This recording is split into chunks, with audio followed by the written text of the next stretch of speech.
This is the story of a widow, a woman who was very lonely and completely alone. And to bring color back into her dull and lifeless world, to escape her loneliness, she ends up in an intimate relationship with a man much younger than herself. It all begins with an old lady sitting alone in a big hotel room, nervous and afraid. Her name is Nancy. She once used to be a school teacher.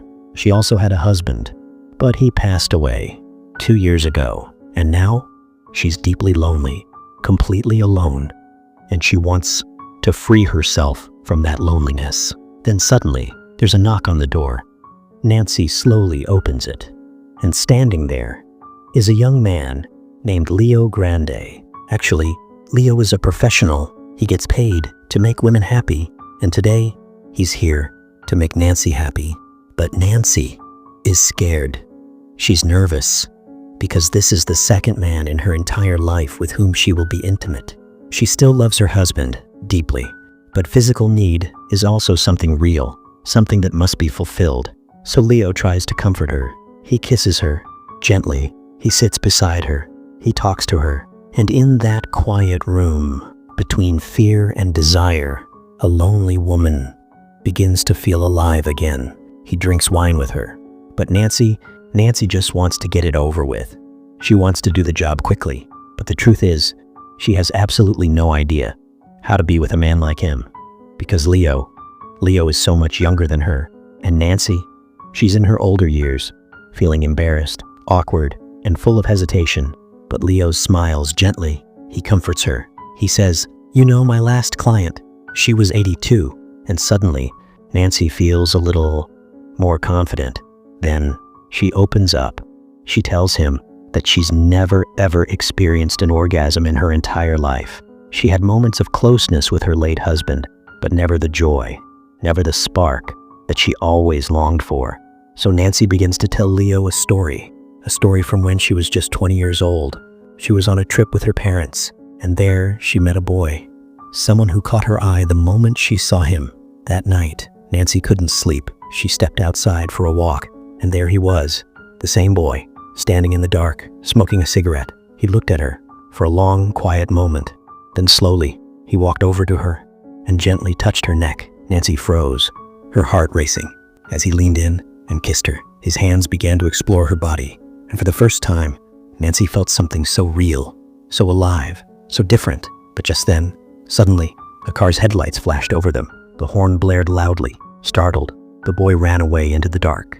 The next day, their tour ended. Nancy went home, but that boy and that night stayed in her heart forever. As she finishes telling the story, Nancy becomes emotional.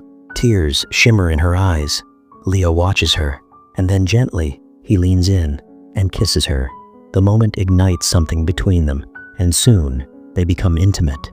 Days pass. Nancy books Leo again. Same hotel, same quiet room. Last time she felt the pleasure, but she still didn't reach the place she'd always dreamed of. So now, Nancy had made a list, a long list, filled with all the poses she wanted to try. Because deep down, she knew Leo was expensive, and maybe this might be the last time she could ever afford him again. That's why she wanted to do everything she had ever dreamed of, everything she had ever imagined. But before she could even begin, Nancy suddenly starts to feel uncomfortable again.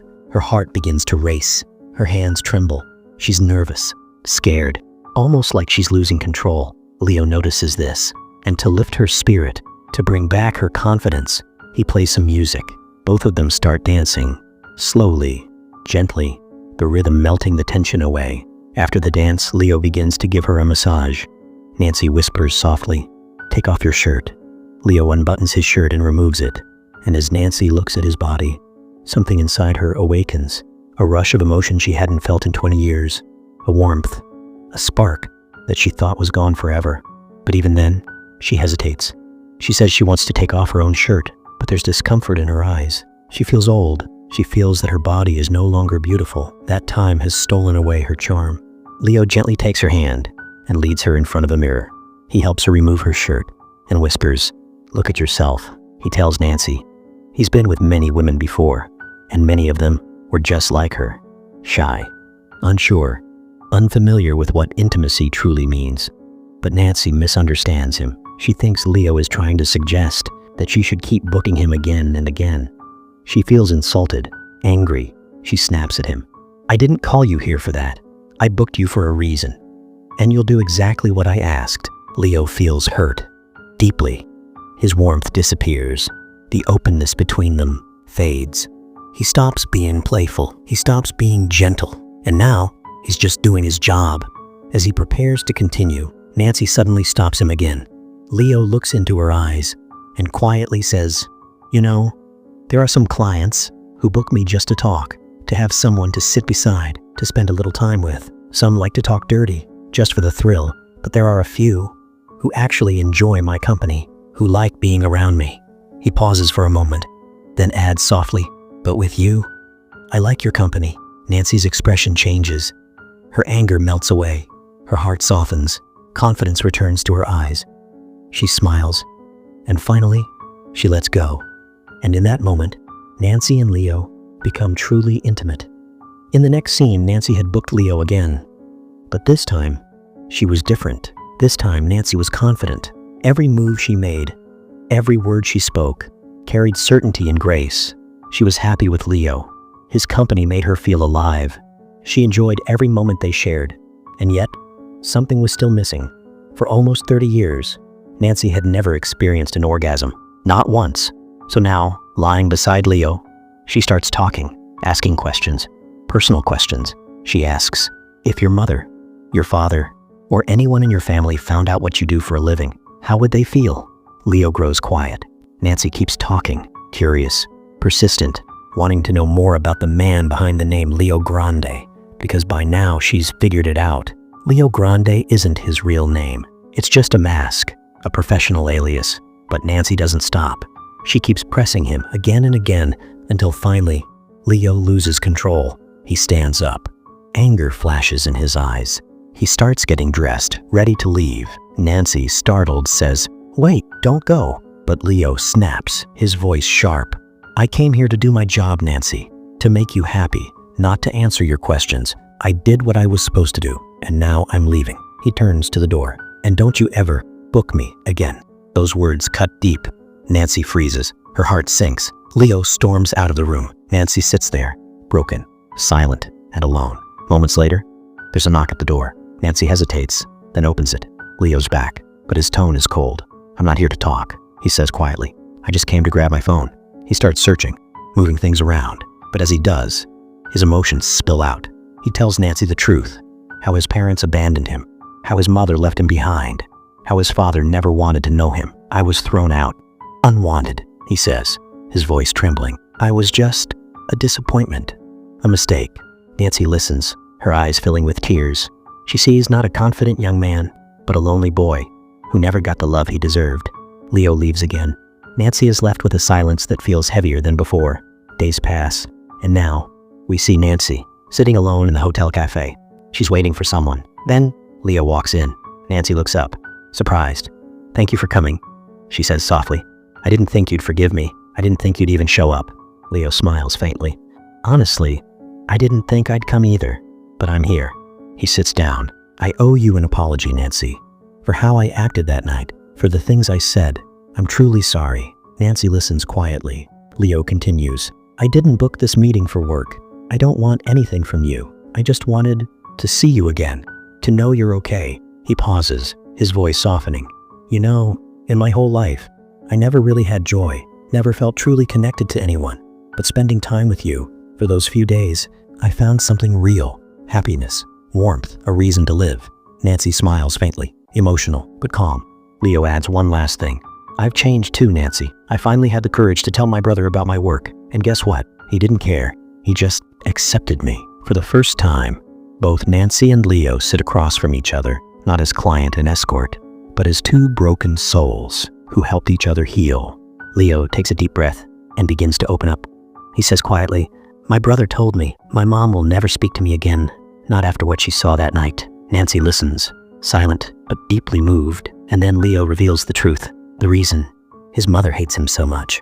"When I was 15, he says, my mom had gone out of town for a short vacation. My exams had just finished. So I called my friends over for a party. He smiles faintly, a sad, broken smile. We drank. We did drugs. We went too far. We were out of control. And then we got intimate with each other. His voice trembles.